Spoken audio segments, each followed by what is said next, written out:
Hi. Okay, so I told you I'd make you another video just about the post-reading brainstorm so that you can kind of see that when you're ready for it and get to that specifically. So this is what I have created for you. It kind of breaks down the entire process of what you do when you're trying to come to this summative idea, meaning summative is meaning like the end. It's a summation of our learning.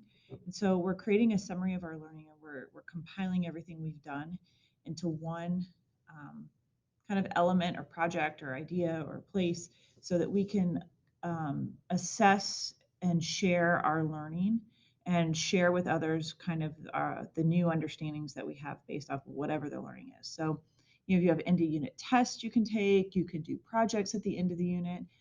For us, we're doing a blended writing. And so basically, that's just a writing that somehow incorporates several different aspects of writing together. So, expository, persuasive, narrative writings are all different styles of writing. And so, you're going to kind of basically just describe to me using details and facts how your learning changed as you are throughout the course of this unit, what your understanding is. Um, it is never appropriate to say that something didn't change you at all, because if it's new to you, it did impact you. And so you need to think about what are some things that you weren't aware of before that you're now aware of now, and how does that develop your lens of understanding better? So those are the things I want you to think about as you're doing this. And we'll go over the summative more directly next time, but these are all bits and pieces of it.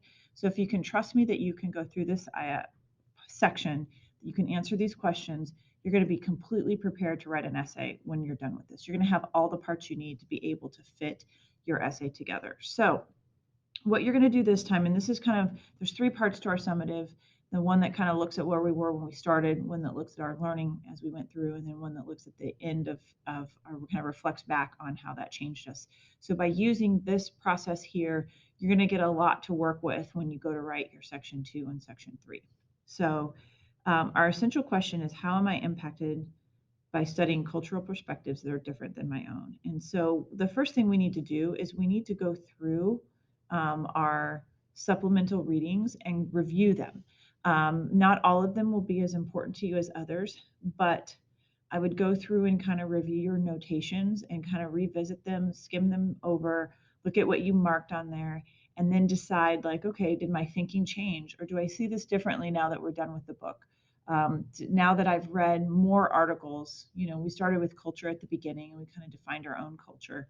So now that we've done that and we've defined our own culture, I want you to go back through and look at what you think about now that you've read Things Fall Apart. You've read some other things with Chinua Achebe's own words in them. So how does his words impact what your thinking is? So go back through, look at your original annotations, and see if you can add some more things. Are there things that are newly striking you that didn't before? Then those things that newly strike you, those annotations, now you're going to make connections. And so in this part, I want you just to essentially just brainstorm some ideas here. Just describe, it says here, describe the connections you have made. This is not necessarily organized writing. This is not necessarily paragraphs. This could be bullet points. It could be quotes with like a little, like, he said this, I now understand this, or this quote and this quote makes sense together and it makes me think this. It can be bullet pointed. It doesn't have to be super organized. I want to be able to follow your thinking, but other than that, I mean, there's no format that this needs to follow. So you just want to basically get your thinking down. If I were doing this in the classroom, I would have you get out a blank piece of paper and your fun colored pens and pencils, and I would have you do that. So if you feel like you want to do that and just create like a mind map, and take a picture of it and post it here, I'm completely fine with that. So however this works to you, because this is really just your thinking that you want to get out in the best way you can. Section 3 has to be in this document in a paragraph form, because this is where we're starting to take these ideas from part 1, the connections, and we are pulling them together into more cohesive thoughts.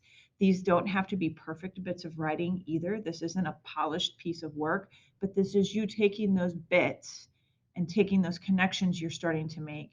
And now you're like pulling together your finalized thoughts. So these are, if I were an artist, I would have, maybe some color study in the connections and some sketching of actual objects maybe in part 3, but it wouldn't be a cohesive piece that I would be, putting on my wall yet.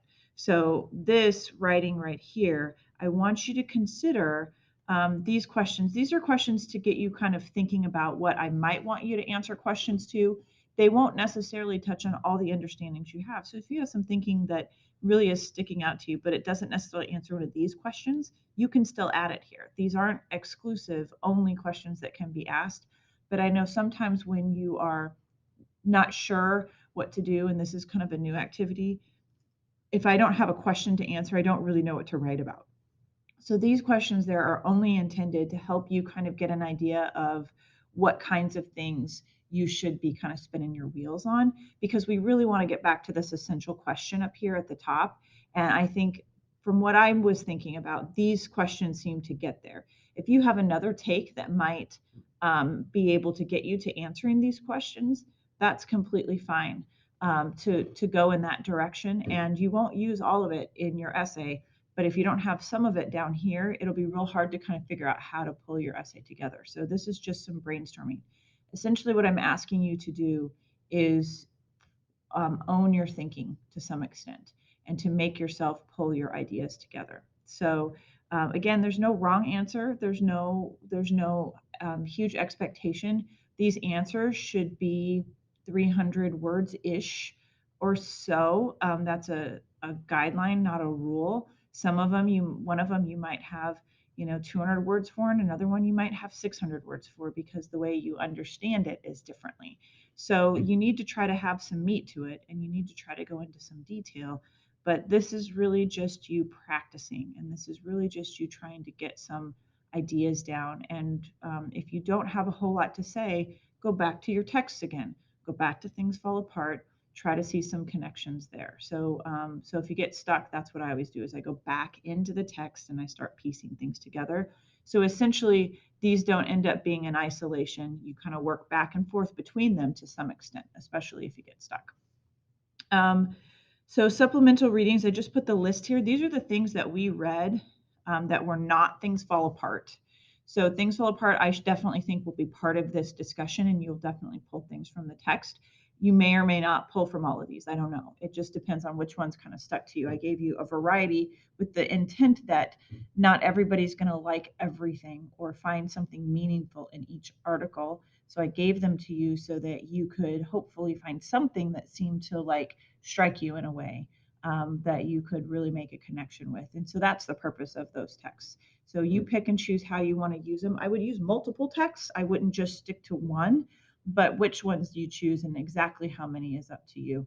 But I would try to use a variety. A variety of texts means you have a better supported point or discussion or argument, depending on how you want to frame that. So parts 2 and 3 will be submitted here. So if you decide to do part 2 as a a document on your own where you draw and use pens and pencils and write it out, then I would like to see a picture of that posted here. If you just do it here, that's completely fine. Sometimes things like this, I make a chart. Sometimes things like this, I use text boxes, just because it's not organized. So that can be really flexible. I just need to see and be able to follow the connections that you're making. So that's what I want to see. If it's a picture, make it big enough and clear enough I can actually see what's on there. And then that part 3, that is you writing it out, paragraph form, a couple of different ideas, maybe 2 to 3 different ideas that you're kind of responding to. You can just directly answer my questions, or if there's another question or another kind of road you wanted to take and you wanted to kind of take some time to work that out, then you can do that as well. But I'm looking for 2 to 3 little chunks of connections that you're making from your connections up here.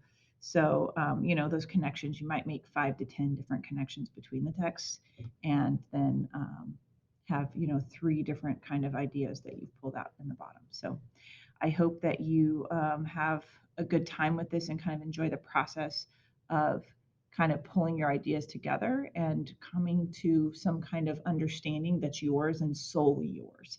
And so that's what this is about, is to give you time to develop that. So if you have any questions, as always, please let me know.